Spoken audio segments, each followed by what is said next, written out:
Imagine seeing a moth with a skull on its back.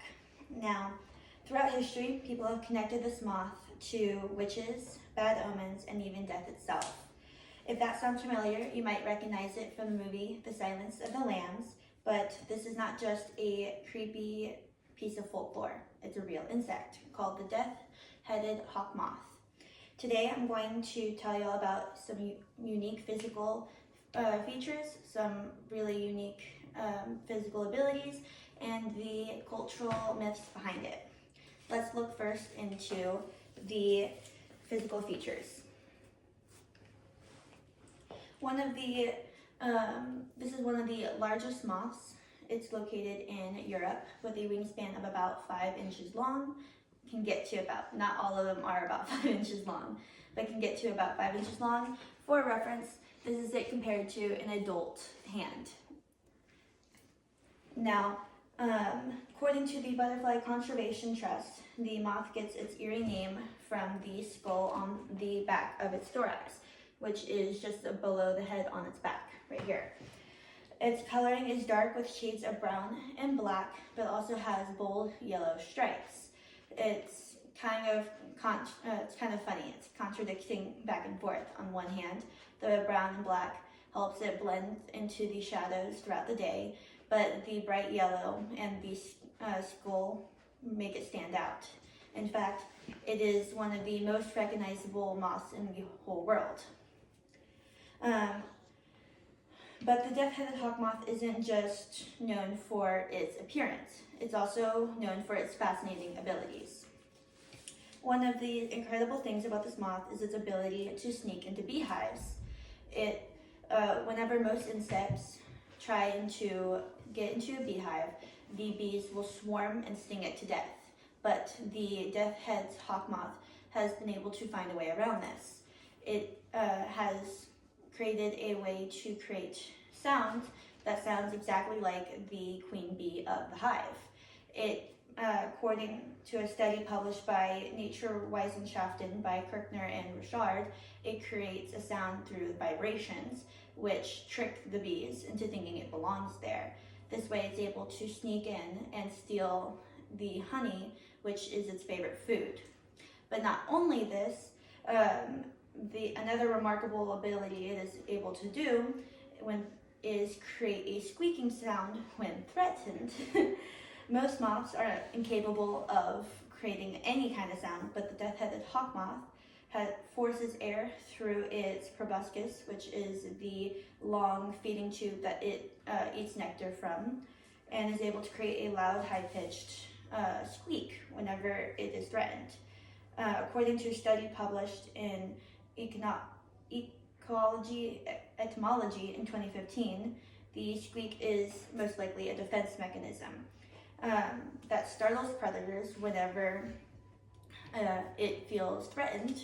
This way, imagine if you had a moth on your hand and then it starts to squeak at you. For reference, this is the sound. I'm going to go to about 30 seconds on this video, which this video was published by National Geographic. You can find it on their website.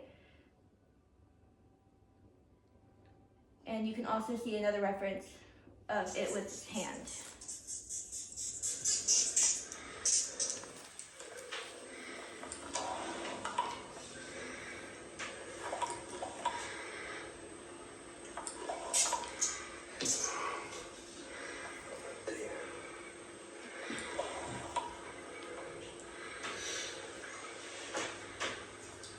She speaks a few more times and then I will move on.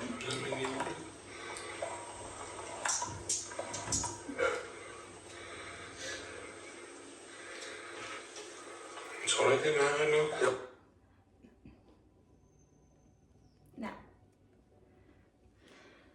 back here. I